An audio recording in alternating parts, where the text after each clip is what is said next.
So, you might have noticed that Exalted has a bit of a large past and history. If you watched or listened to the last session.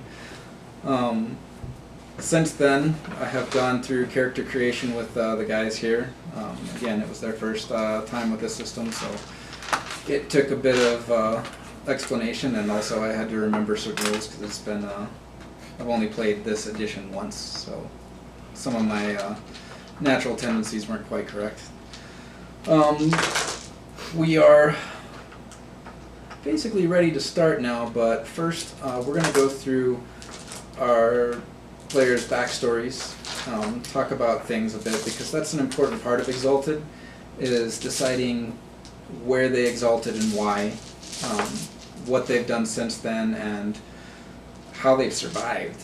Because at the start of the game, once you really start off with a beginning character, you're assumed to have been around for at least a short period of time. You've had to survive whatever event caused your exaltation, and then also somehow survived the repercussions of it.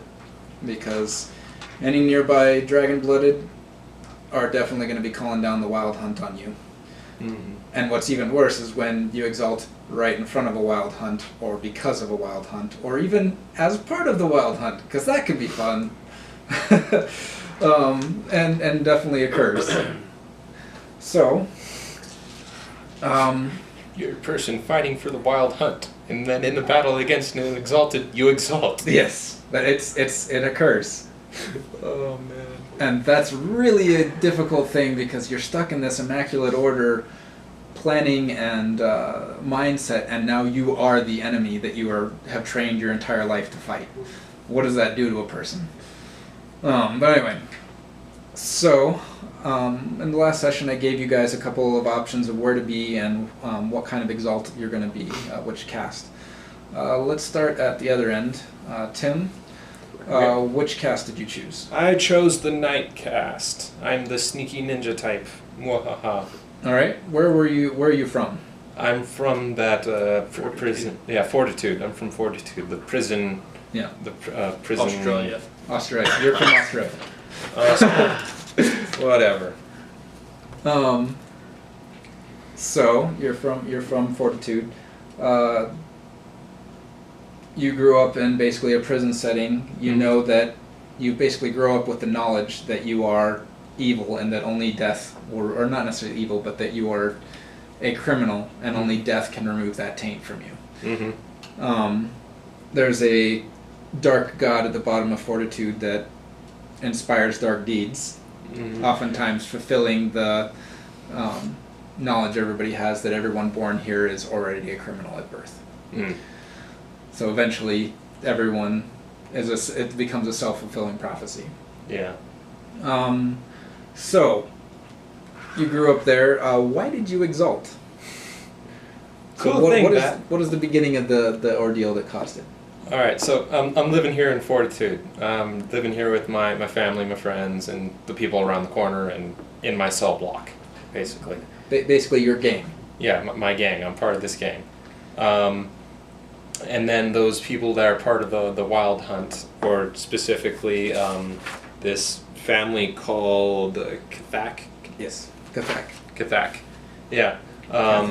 They come and do a raid because we're prisoners, but yet the prisoners are running the prison.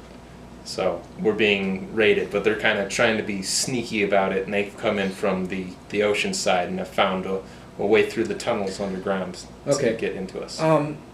Let me interrupt a little bit. And this is a common thing, by the way, in character creation and Exalted, is to interrupt and add and change a bit. So the realm actually trades with Fortitude. Oh.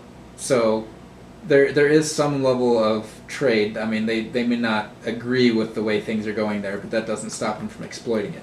Mm-hmm. So the only reason they would come and raid is if you had something they particularly wanted, and they weren't going to get it otherwise. So it could be either A, someone in your gang stole something and they're going to get it back. B, someone in your group killed somebody important and they're getting revenge. Or C, your gang got a hold of something valuable and the price they're putting for it, while maybe reasonable for what it is too high for them to pay, and they're going to get it before somebody else does. Why not a combination of all three? We found an item, or somebody found an item that was of value, was going to sell it, but the person kind of leapt off on doing the deal at a higher price than the person originally thought it was worth, and decided he was going to keep it. The person's like, "No, you trade with me," and then they got in a scuffle and he killed the person. And it happened to be that person was from Kathak. Okay. So somebody in your gang, like, dug up some kind of first age artifact of some sort, and the wheelings and dealings ended up killing the person they were negotiating with. Yeah. Okay.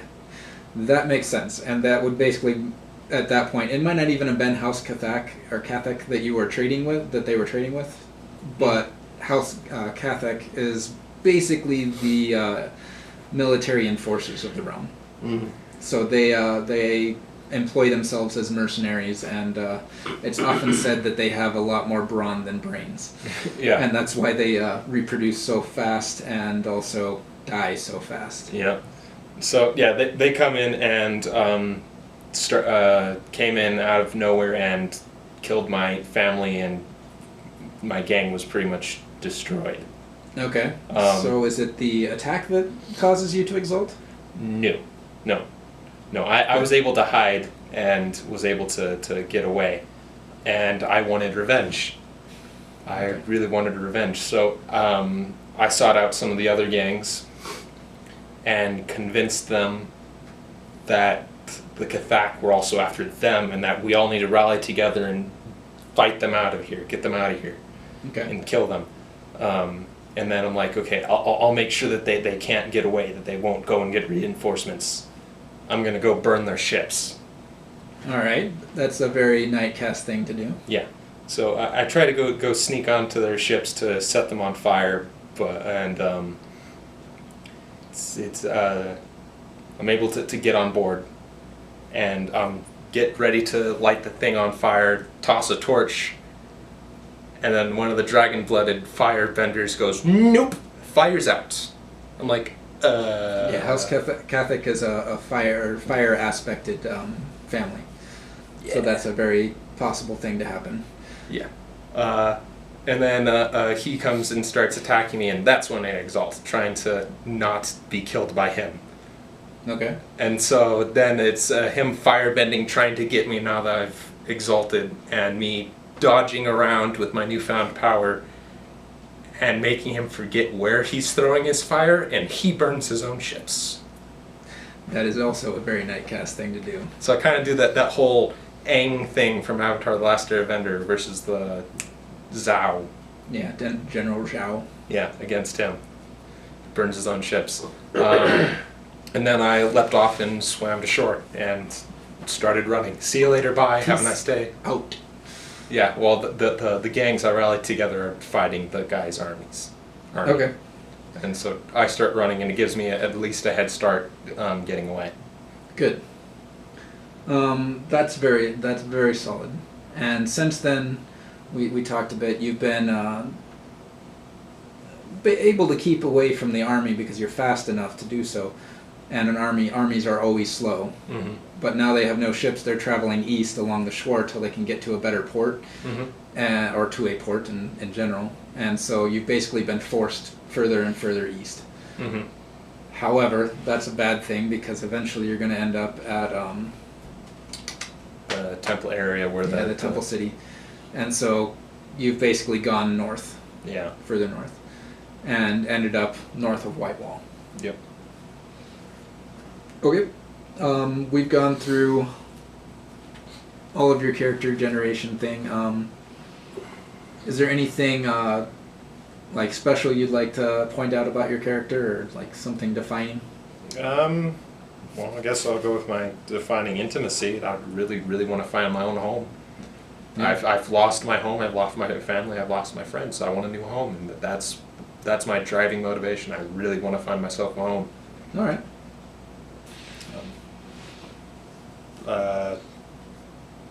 I guess I could describe the anima that I got. That'll be better to describe when it occurs. Well, It did. it did. So when you exalted, how did that look? So yeah, for the night cast, when we exalt, when we have the giant, what's supposed to be a giant pillar of light shoot down on us and surround us in glowing bonfire light, for the night cast, we become kind of like the just an outline. You can tell that's a human, but otherwise it's just a shadow inside this flame, a silhouette inside this giant flame. But for my anima, which is like kind of like your aura, it's just kind of what it looks like. Your kind of spirit that's standing behind you. Mine is this what looks like a prisoner with the like log going over their shoulders, linking their arms to it, and there are scales hanging down from either side. So like measuring the good or evil of a person, or what's fair, what's not fair, or whatever.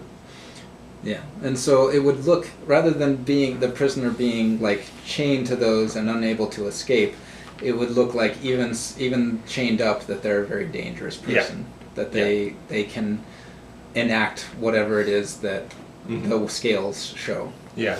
So while I was fighting this guy, it would be like the thing swinging these scales around at the guy, while when I like strike, the scales would swing with me. Okay.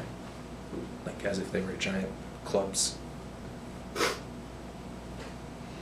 Probably a lot of spinning instead of just back, forth, Yeah. kind of thing, yeah. Alright.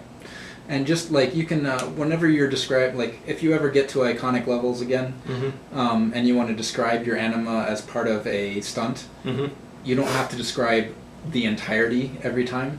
So it can be any sort of aspect of your anima banner that can show up. So it could just be just the scales. It can be like just the prisoner. It can be just the beam.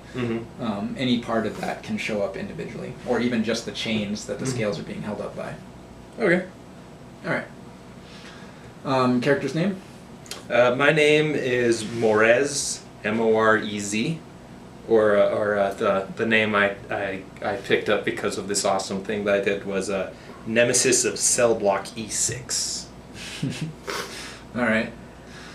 It's good. It's good, and really because of that, everyone will know where you came from. When you say that, like you can just call yourself Nemesis, but when you say Nemesis of Cell Block E6, they know exactly where you come from and exactly what your legend is. That's cool. Scott, what type of exalted or what cast did you choose? I am the Dawn cast. All right. We've got ourselves a meathead. Yes, you do. So what part of creation did you choose to come from? I am from the northern waste, the ice, the tundra. I was always large and a little bit odd looking. Relatively hairy, and whoever my birth family was left me in the tundra to die. Sort of Spartan style. Yes. This one is disfigured. I was found by a group of the Mammoth tribe. The Ice Walkers. Yes, the Ice Walkers. The Mammoth tribe, and their shaman, witch doctor, medicine man, whatever he was, read the omens and said that the tribe needed to keep me, that I was destined for something. So kind of grew up not with a family but with a tribe. Wasn't unwelcome but wasn't really welcome. Definitely had the kids that picked on me for being different, for not being one of them, but also was cared for, was, treated with respect, especially once I got big enough, old enough to help out. I grew exponentially compared to the other kids. I do have the giant and hideous merits among a few others, such as ambidextrous with prehensile feet. Okay. And I am very strong, so I've always, did a lot of the carrying, did a lot of the back work, made myself a part of this community because they took me in. Made yourself useful in what ways Yeah. you could find to do so. And I definitely had some frostbite that left some scarring on me when they found me. Well, one time a group in an airship came and were attacking, dropping rocks and whatnot, boulders on the tribe to try and basically they were coming to try and get slaves for trade. Okay. And one of the ladies and her kid were about to be hit by a boulder, and this is when my animus flare, and I rushed up and caught the boulder, hurling it back at the ship, destroying the ship in the process. So in destroying the ship, when this happened, my animus flared, and just the sounds and just anyone looking at me looked like I was just being enveloped by it. Like this avalanche was all around me, and just the sound of the falling mountain and falling snow, and it freaked out everybody because they know that when there's one of these, then people come to kill them and slaughter people in their way. Yeah. So and also the Ice Walker tribes, while they somewhat respect the power that like a wild taint that you probably have brings, they also fear it spreading, and right. And even though I'm not wild tainted, they just took it for that. yes. And so they attempted to kill me and beat me, and I didn't fight back because they were my family. And they tried to burn me, and I ran. And so since then, I've just been making my way on the fringes of society because I'm really, really ugly and really, really big. Just and terrifying. It's sort of like Frankenstein's monster. You've been traveling through, yes. and Bigfoot. everywhere you go, you try to help, but Yeah, everyone's still I am terrified of you. Bigfoot meets Frankenstein's monster. And And a so, Yeti. well, Bigfoot, Yeti, Whatever. but 6 of one, half a dozen the other. Forest versus snow. Anyways, I go and I help out when I can because some of the things that are important to me are integrity and putting forth the work and being a good person and protecting those who can't protect themselves. But that doesn't. It's not always enough, especially if they don't see me do that first, to gain the trust of people and not have them chase me out of towns. So I've just been living on the fringes, getting food when and where I can, sleeping when and where I can, and I've just been traveling, keeping ahead of the groups wanting to kill me, and I've found myself in the area of Whitewall. Okay. One of the things that you've been dealing with as you've been traveling is that there are a lot of there are fairfolk palaces, not a lot. There are some fairfolk palaces in this area, and they quite enjoy picking up people and bringing them and using them as sort of emotional food. And so they've been capturing people frequently in this area. Anybody who can't defend themselves or can't hide fast enough. There's also a deal you've been dealing with, which is there is a darkness on the land, and things that die have a tendency to wake back up in the middle of the night and come after those they love and those they've known and those that just happen to be in the area. I hate it when that happens. Yeah, so you've already had to fight on more than one occasion hungry ghosts or Yeah, zombies. but I'm big enough to beat a motherfucker with another motherfucker. Yeah. And so they don't really have very much effect on you, but it is sort of a terrifying experience. Right. And disturbing experience when the person that you helped out yesterday comes at you as a zombie the next day. Yes. And for the record, I am of average intelligence and wits, but I have absolutely no charisma or manipulation, no social skills. Yeah. So I will be very awkward. All the time. All right. You damn ugly. Real quick question. Where did that airship come from? Which group does it belong to? What are they called? The Alliance Elite. The Hislanti League? Yes. I don't believe they do. The main group does trades and slavery. And I think they are specifically against it, but they're not the only ones with airships. Okay. And it doesn't stop somebody who was part of the Hislanti League from doing slavery on the side. A la Jorah Mormont. Yes. It was either the League or it was someone who... It was either someone who broke away from the League or a group of people who overpowered a ship and took it from the League. Okay. And that's also possible because the Hislanti League, because they are being so successful, are drawing the ire of the Guild. And the Guild basically has control of slavery, narcotics, and a lot of other things throughout the entirety of the world. Like, they own those markets. However, I will say this. I'm not smart enough to know that about the League, but I am smart enough to identify that it was a League airship. Okay. That is fine in character. I was just wondering, like, out of character. Out of character, I would leave that up to you who the specifics were, because I don't know enough about who does what up there. Good call.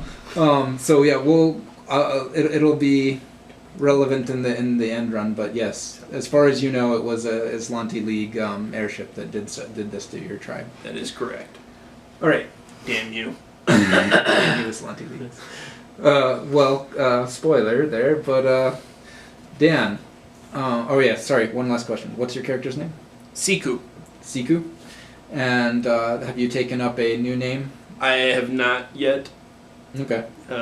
It'll basically be what people end up calling you. What people end up calling me. Regardless of what your actual, you might not instigate it, but somebody's going to call you something and it's... Dear God, what is that hideous thing?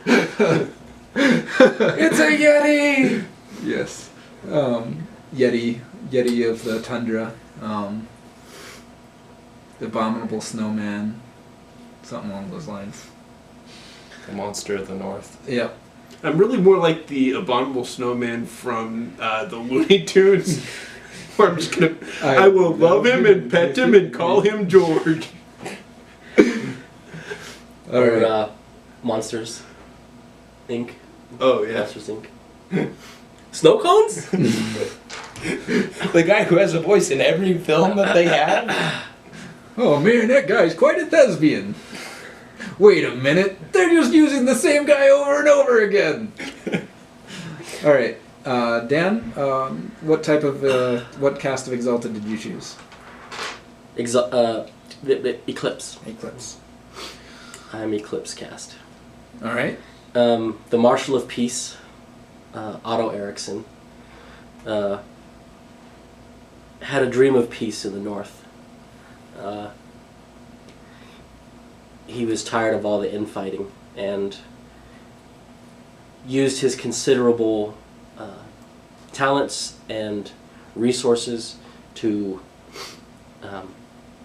pull together leaders of both the League and the Ice Walkers, and was forging a peace of sorts. Basically, in these places, we won't be killing each other. We can kill each other everywhere else, but in these places, we're not going to fight anymore. Okay. And it was, touch and go here and there. But at the final conference where everything was supposed to go down, I uncovered the fact that one of the attendees was a Fae, just as their strike force was coming down upon us.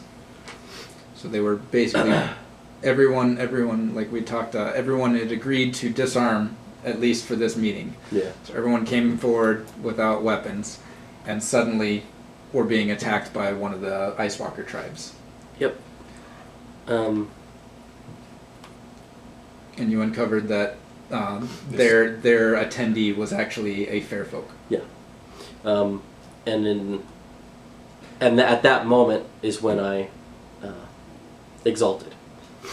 And because of my cast, I was able to stop that Fae from attacking and bind everybody there to the peace accords that we'd come to hammer out.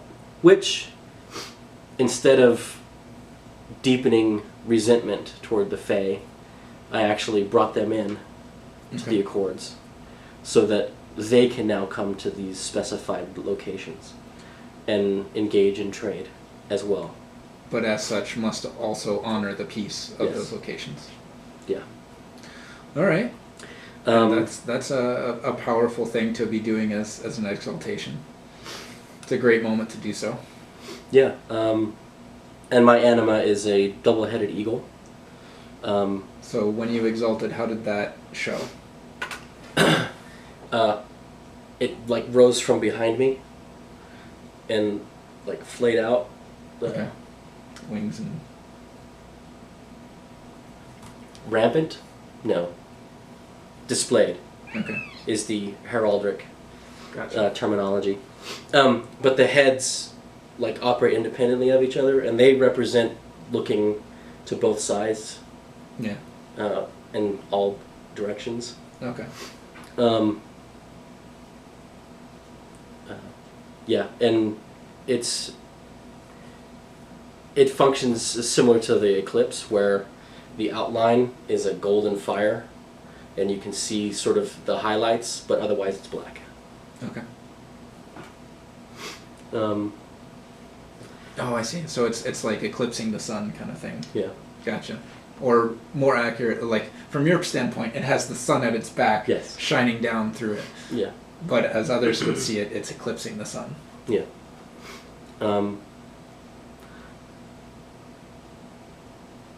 It wasn't long before it was like, I need to get out of here. Because while the Northerners aren't openly hostile in the same way that the Empire is, word's going to get around that this happened. And to protect my crew, Okay. I had them take me south. And I've basically been plying the road north of White Wall Okay. as a neutral territory, basically. Yeah. And I have my own retinue of followers. Oh, you took a background of followers? Yeah. Nice. So they're like a trading group of some sort? Yeah. Caravan? And I have contacts in the guild. Mm. So, and that's locally to White Wall. Okay. I have the backing of the Hasanti League Yeah. as well, because I took backing. Okay. Um, So that is an interesting combination because those two do not like each other. But being a peacemaker, maybe you can stop their infighting. yep. That's the idea anyway. All right. Well, at the very least, the guild is more powerful where I'm at, Yeah. and you got to work with What you who's around you. Yeah. All right. And I imagine I found him on the road at some point. Yeah. And we'll get to that in a minute. Okay. So that's our pretty stealthy. yes, not stealthy. As Actually, I have a 7 dice pool for stealth. yeah, no. So you are actually decently stealthy. You can reasonably. I'm used to hiding from pitchforks. You can reasonably expect. I think maybe. Let's see. It's a 70% chance. That's pretty nice. Like about 3 or 4 successes out of that. So you guys are basically find yourselves north of White Wall. However, we've got your backstories out of the way. As a background to sort of set the scene, the camera takes us to a dark tunnel. There are sconces set on opposite sides of the walls, moving forward. The camera sort of pulls back and draws up as 4 columns of people start walking forward. The column on either side that are against the wall are fairly obviously soldiers. It's difficult to tell what their armor and weapons look like, but, well, I mean, they have spears, and you can tell they're wearing helmets and metal armor. Also, they're the ones carrying the torches as the group moves through. The center two columns, you start realizing, are chained to each other. Their hands are bound, sort of like a chain gang, and their legs are bound as well, so they can't run.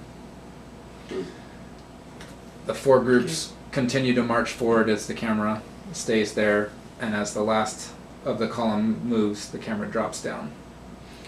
And you see the group moving down the tunnel as suddenly a seam of light appears at the end, and a grinding sound as two massive doors grind open. The four groups don't even pause as they continue marching out. The ground they march out to is somewhat tundra-like. It's bitter cold, the wind is blowing, and you can tell now that the two central columns are not very well dressed for it. They're in basically rags. Some of them have no shoes, and most of them have no shoes, and of those who do, they're basically cloths wrapped around their feet. They continue to march forward, none of them speaking.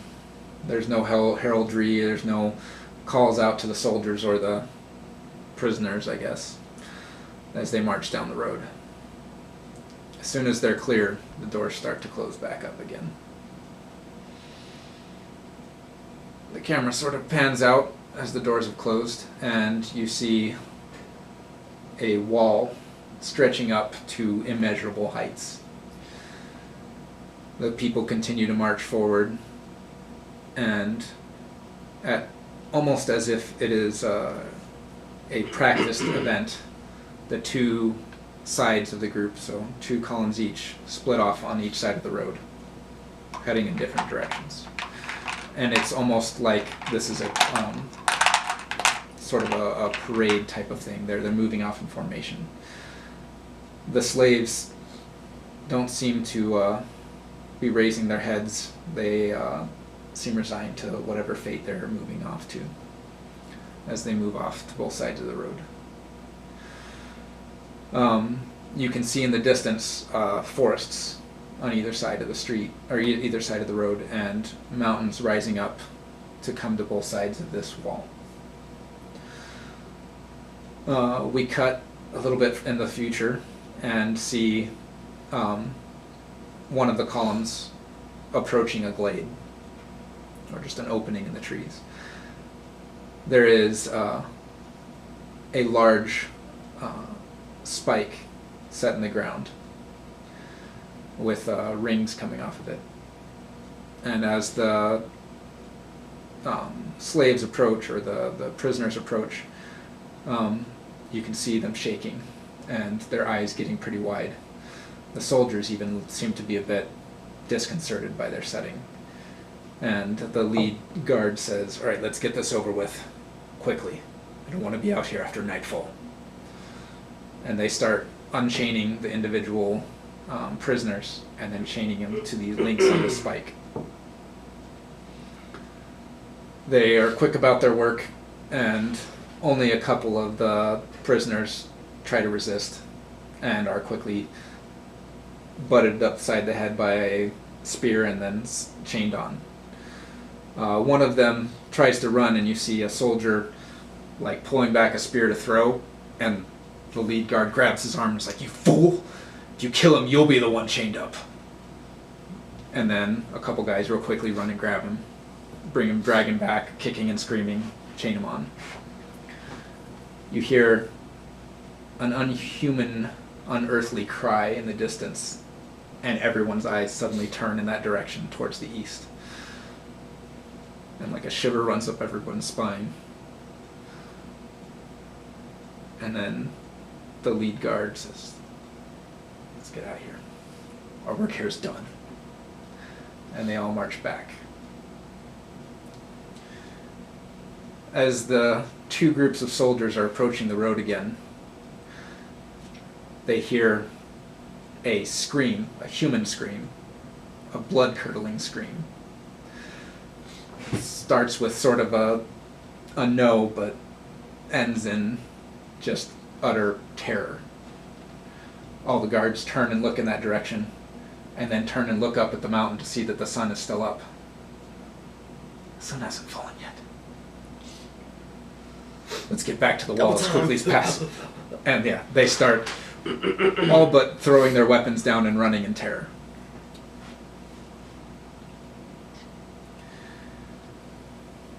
And then we cut. We see a group of traders, a caravan, traveling down the road. They are all on foot, although they might have a couple pack animals. At their lead, or their obvious leader, perhaps if not at the lead, is Otto The Erickson, Marshal of Peace. the Marshal of Peace. Describe your character. He's in his mid-20s. He's wearing a doublet, like a leather doublet, a buff jacket essentially, Yeah. of exquisite quality. So it's got like filigree around the edges, and stuff like that. He's wearing a necklace with a pendant on it. And he has a rapier at his hip and a dagger on the other hip. A really nice one. The dagger's really nice. This rapier, is it like the thin sword style, or is it like the foil, like This point thin back? sword. Okay, style. so it's just a narrow sword rather than Yeah. like a fencing foil that some Right. people think of as a rapier. Right. Okay.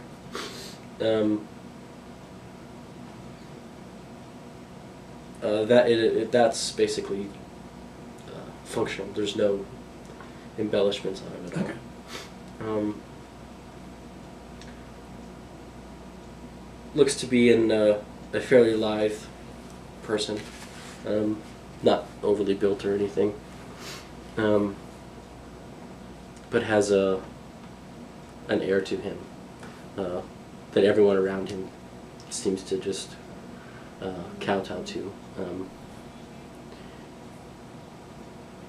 And yeah. Alright. Black hair. He has a thin mustache and a triangular goatee. Nice. It takes a brave person in the north to go without a full beard. Well, I'm not in the north anymore. As far as you're concerned. As far as you yeah, it's nice out here. I could go in shorts and a t-shirt. Difference between Flagstaff and Phoenix.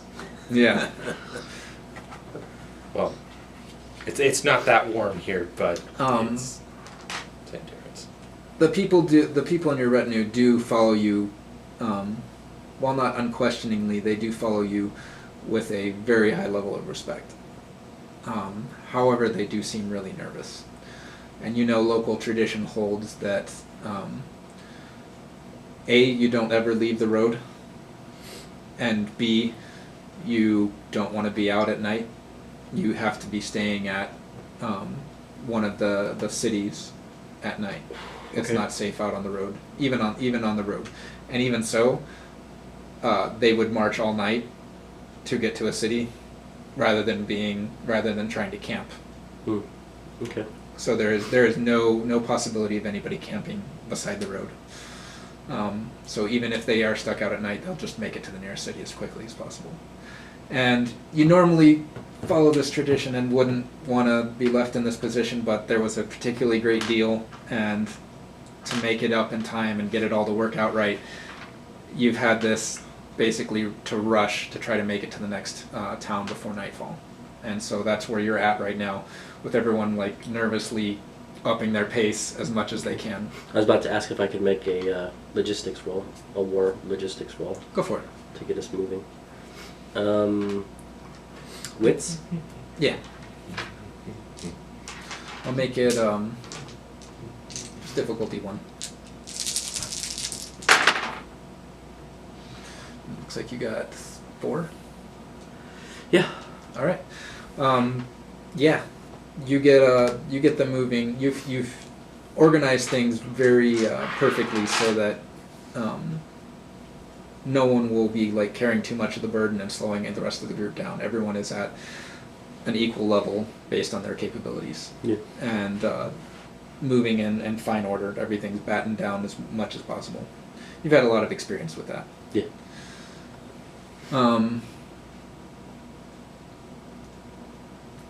The shadows from the mountain, even so, are starting to approach the road. Yeah. And like every time you go through a portion that is in shadow, everyone kind of like Nerves. steps a little bit lighter and quieter, and no one's talking. Other than occasional, need to get there faster. Okay. I'm going to use some of my. You're going to use your turn? Yeah. What are you going to activate? My sensory acuity prana. Okay. And then my surprise anticipation method. All right. Your surprise or your sensory, which one? Doesn't it specify a specific sense? Sensory acuity, no. It's all perception tests. Okay. I'm thinking of a different one. Keen sight, Yeah, or the that's- keen hearing, which I Yeah. also have. Okay. Nice. But I don't know if I necessarily need those right now. You're just And readying that's an yourself. awful lot of stuff to be spending. Yeah. You can burn through essence at a very rapid pace. All right.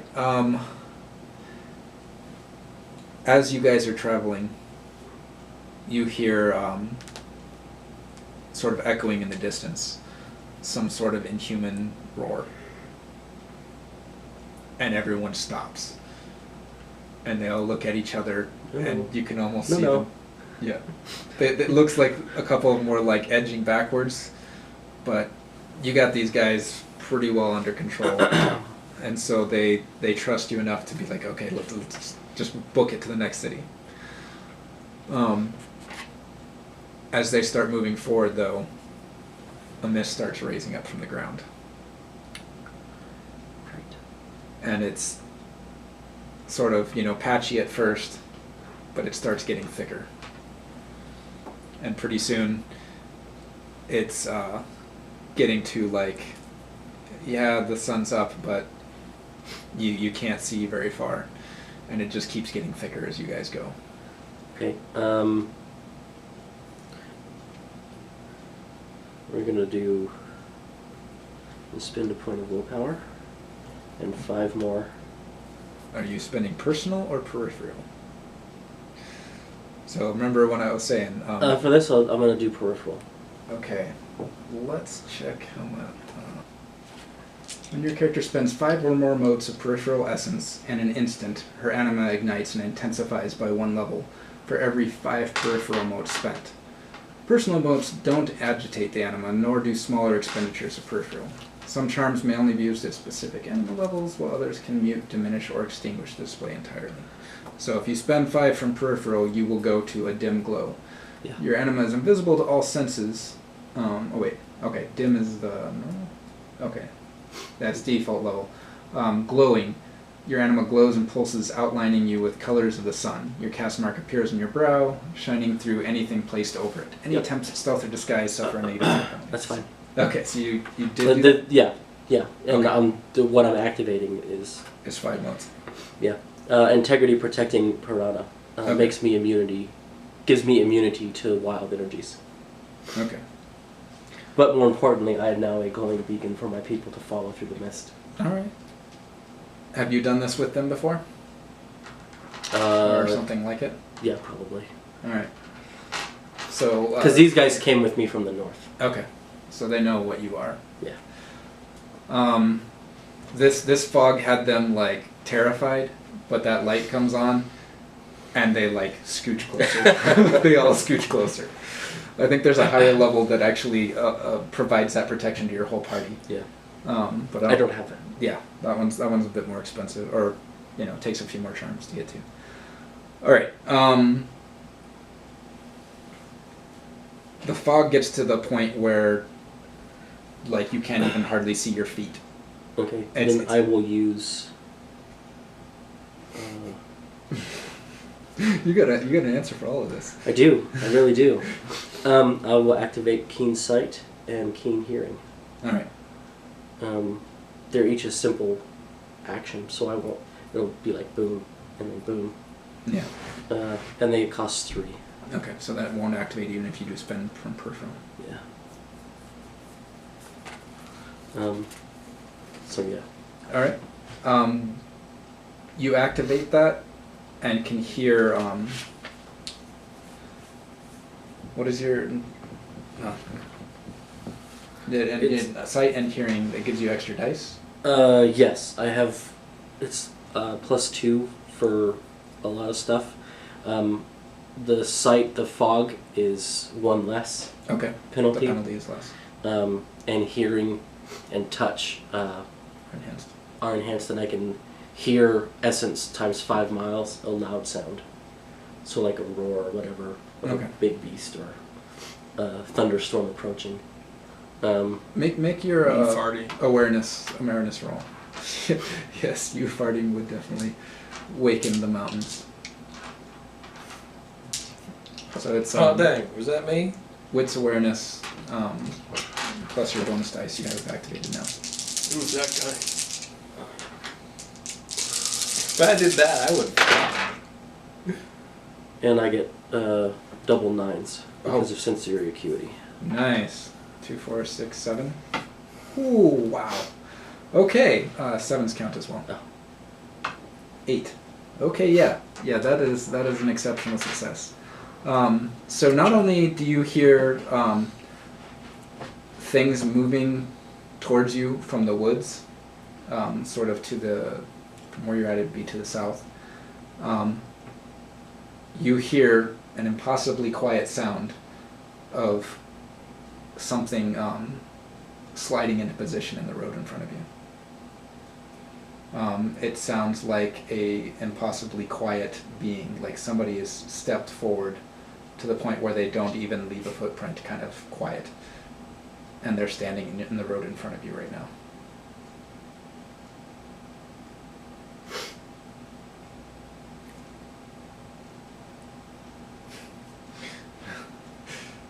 Who is there? As you say it, And I will say this in Old Realm. oh, as you say that, a blue light appears ahead of you, and sort of the fog clears around it a bit. And standing in front of you is an immaculately dressed man. Hair is perfect. Eyes are closed and he's looking down. His nails are painted. Each of them has sort of a white sheen on them and markings in black. They're like some kind of writing in black. What kind? You do have the sensory to my see it. keen sight, I can see details from 100 yards. What languages do you speak? The native language of the North. Right? High Realm, Guild Cant, and Old Realm. They're not any of those languages, Okay. and to some extent they appear to be, each of them, differently styled, Okay. so it may not even be in a language. Okay. But as you say who's there, you see some eyes open, and they're glowing blue. And he looks up, and his eyes get big as he sees the mark on your forehead.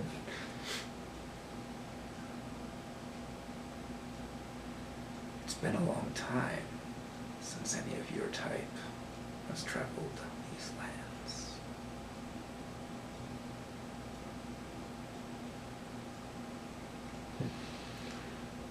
What language is he speaking in? Full drum. He's speaking to you back in the language you spoke to him. Okay.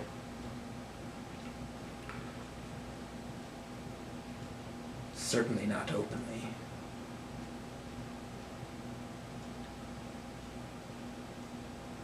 The road is safe. No, it's not. Is that your fault? Are you the one that broke the truce? No. I live for peace. He kind of like does this sort of turning head back and forth like he's grinding his teeth. And you kind of like get that like energy vibe of like pointing towards you, but then coming back, pointing towards you and then coming back. Someone must pay for breaking the peace. If not you. The peace can be restored. And if punishment is what's required, we can speak about that.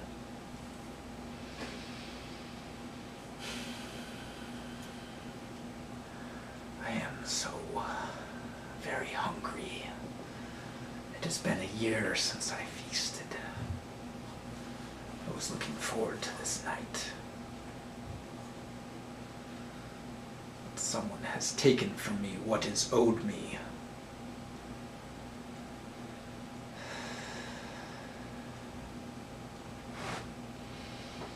Mayhaps you can restore the balance.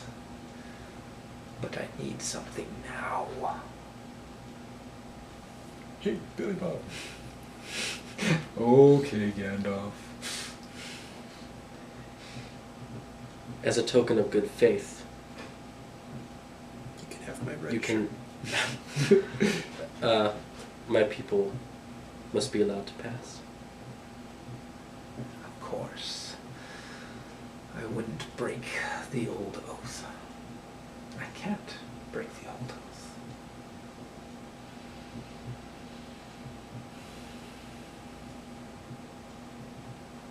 And then his eye, like he pauses, like he's listening to something or feeling or hearing something. Do I hear it? Yeah, like simultaneously, you guys both look to the side. And we, like, you hear crashing through the trees. So, in the trees, you are running along. There's something chasing you, and Okay. lots of somethings. You're pretty sure they were friends of yours that you made. Well, I mean, as far as you can say friends, and you really are tired of having to kill them again. Well, I Yeah. mean, you didn't kill them in the first place. Right. But every time they come after you, you're killing people that you tried to help out, and this is really sucking. So I'll just run away from them this time. Yeah. As you're running along, what's your roll an awareness roll? Awareness what? So it's wits awareness. What's awareness? Yeah.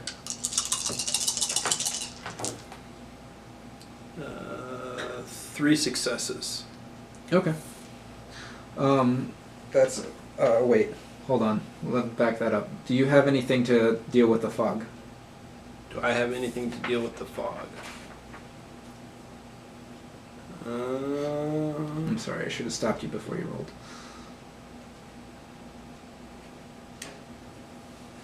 Negatory. All right. Subtract 2 from your dice pool and try again. Can I just keep the 3 successes I got? 3 successes. All right. Well, in that case,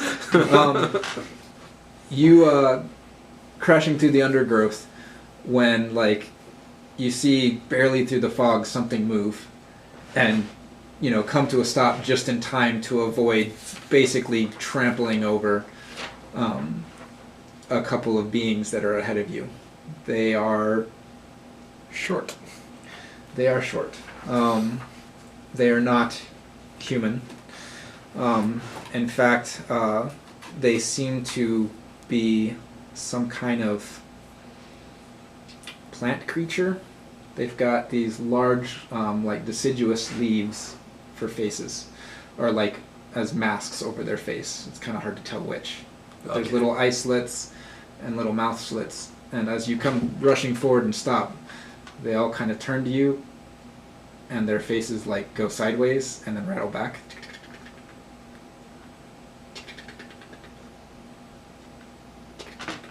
Okay. Velociraptors. You can roll. That the Pokemon trainer thing. You punch it and it hits you back. You can roll an occult roll if you would like. Yeah, no. I'm Okay. good. Intelligence occult.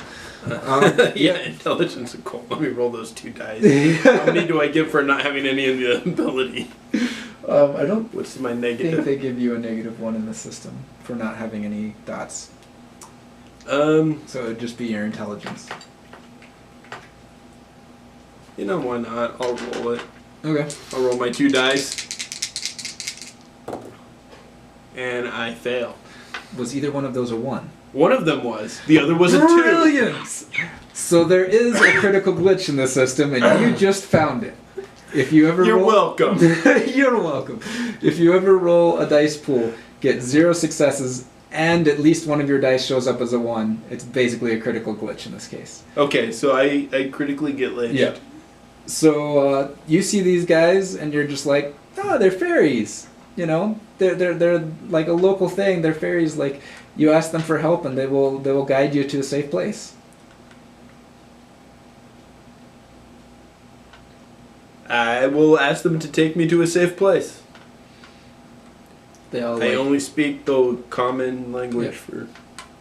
they like tilt their heads a little bit, and one of them like waddles up to you. It has like these little green arms. There's no hands on their arms, but it walks up to you and like Fine. holds out a hand to you towards you. They're really short though. So you're like, assuming you have disproportionate sized arms, you might be able to reach down to grab its hand. But No, I think I'm fairly proportionate. Okay. So So you'll just have to very bend over a bit. large, sort of like wild red hair, full long beard, wearing Oh, yeah. mammoth skins. You know. all right. Forgot to ask you for your description. Any obvious weapons or armor? No, Okay. absolutely nothing. So you reach down and take its Other hand? than like sow-sized fists. I'll just like Reach down. indicate that I can't reach without bending over and just be like, just lead the way, little buddy. It actually like floats up and sits in your hand, Okay then. and then like points in this direction, and its little leaf face goes. Why am I just like flashing back to Newman Princess Leia. and the Velociraptors in the first Jurassic Park? It's Princess Mononoke, dude. I never saw that, so Okay. that means nothing to me. I'm thinking that kid from Zelda. One of Oh, the the masks. Skull Kid. Yeah. Skull Kid. So anyway, I'll start heading that way. All right. You start going along. You're going through the trees. It's really hard to tell. Yeah, where I would prefer to move through the trees Yeah. with my prehensile feet and high athletics and climb and stuff. Yeah. Like you're moving around them, right? No, moving like through them. You're gonna jump up into the trees and. That's what I Okay. would be doing with my Okay. prehensile feet and Okay. high athletics specialty Okay, and cool. jumping and climbing. So you're able to get away from the undead this way. Yeah. As Plus, you're you leave fewer tracks, or at least fewer identifiable tracks doing that. It's true. you guys both turn to the side as the crashing suddenly stops. And then he grins. Ah, an acceptable trade has been reached. Excellent. Bye bye. Roll a new character. All right, glad you made extra. And he just turns and starts walking off the road. Bye. I get my people to start moving. All right. I'm going to keep an eye on this and hope that. Well, I want to see what this thing can do. Okay. So you're gonna follow him, or you're just gonna sit there and watch while your group passes by? Why they? While they pass by. move he like walks into the fog and then just turns into fog. Gone. Unless you have some ability to magically pierce sort of like a something in a different sort of state of being. You can see maybe. Not well, really. actually, I can sense the you weird. you have enough dice here. You can see like the fog moving, like where he is, but Okay. he's not visible anymore. Well, perhaps I should say it. Okay. Yeah, I want to keep my eye on that disturbance and also try to find the source of the sound. Okay.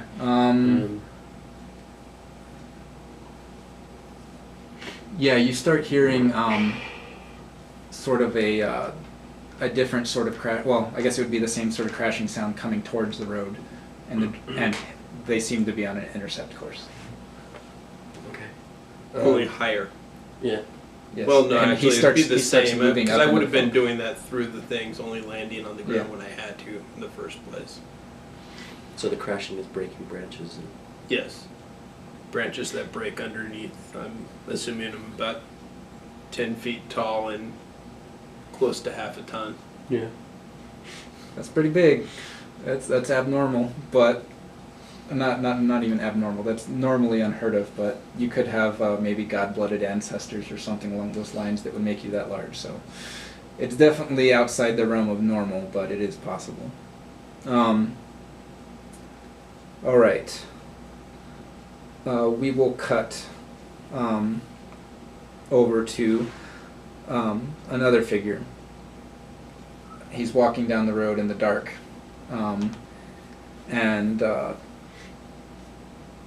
normal people feel they're dark, but this one seems at home, even considering the legends and rumors, which he's largely dismissed as being whatever. Even if there is something, I can take it.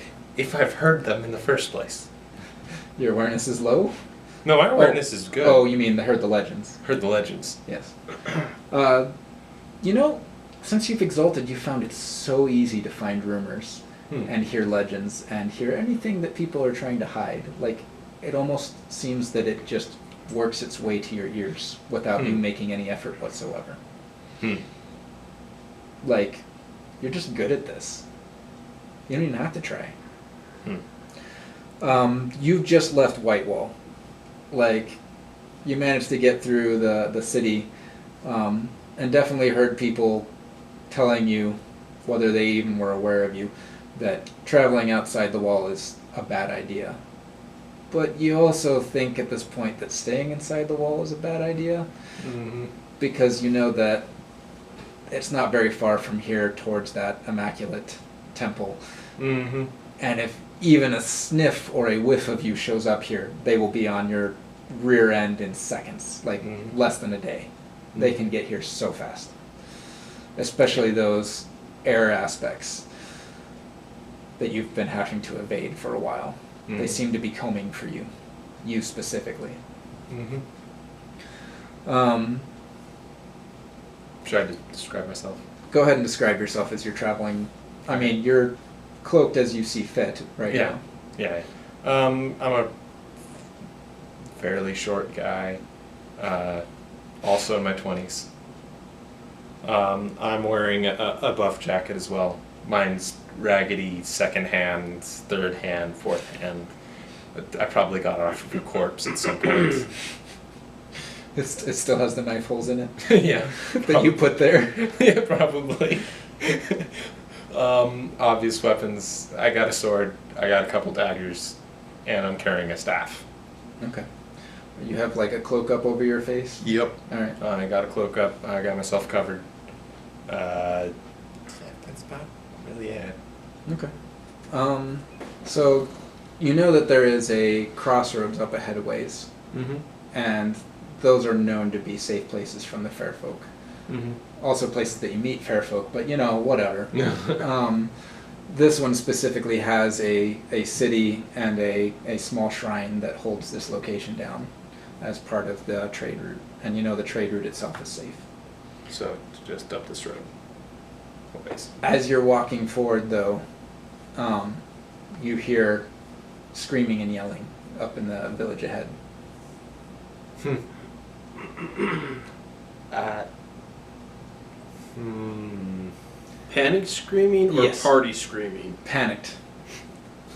And as you are listening in, like trying to figure out what this is, you hear footsteps. Stop, stop, stop, stop, stop, stop, stop, stop, as somebody's running towards you. Okay. Sensory acuity piranha. Same thing he activated. It makes my Okay. awareness better. Am I the only one Roll. who didn't take that? Yeah. Yeah. So I'll activate that.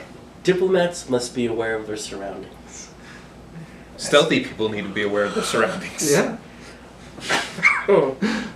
I will tell you that I haven't yet chosen all of the charms for a couple other characters, but they don't have it. So of the NPCs and stuff I have created, none of them have it. But then again, most of the NPCs wouldn't be Solar Exalted, so they wouldn't have the same charms. So, yeah. I don't have. So I'll be stealing these for you. Help yourself. There's plenty to share. What's awareness? Yes. Plus your dice from the prana.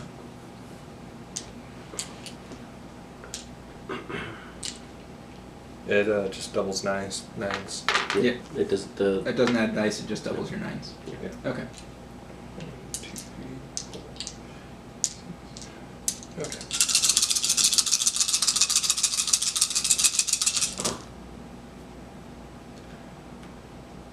You gotta be kidding me. All sevens count too. You got 2? 2. Alright. At least you didn't critical Even so, flash. this is enough to see the guy ahead of you.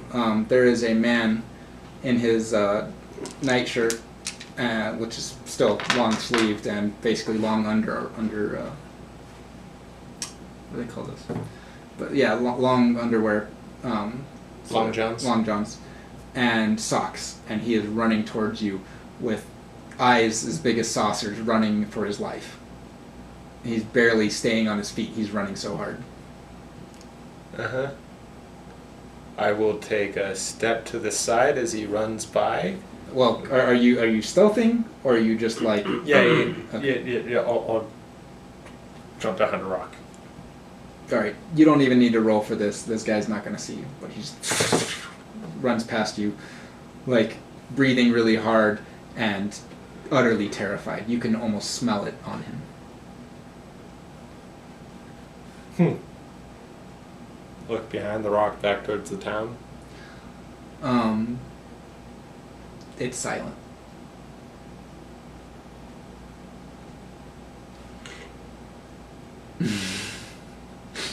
Yeah, no. I'm gonna follow Mick Long Johns. You're gonna follow Long Johns.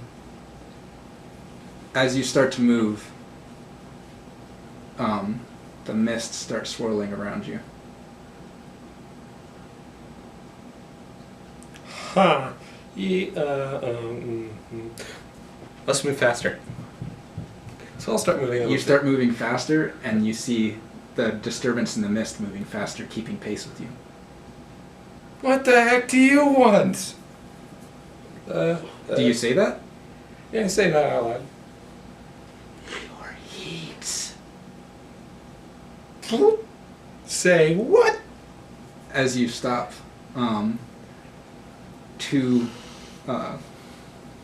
hungry ghosts appear, start circling you. Okay. I don't think I have a weapon that can touch ghosts. Not when they're dematerialized, but right now they are materializing. Oh, in that case, yeah, I'm gonna start swinging. All right. We were going to have to cut there because it's time. Here in a bit, we'll get to have some fun. Okay, so Join us next time. Yep, we'll catch you next time for another episode. Peace. You'll get to see me eating. No, I'm not him.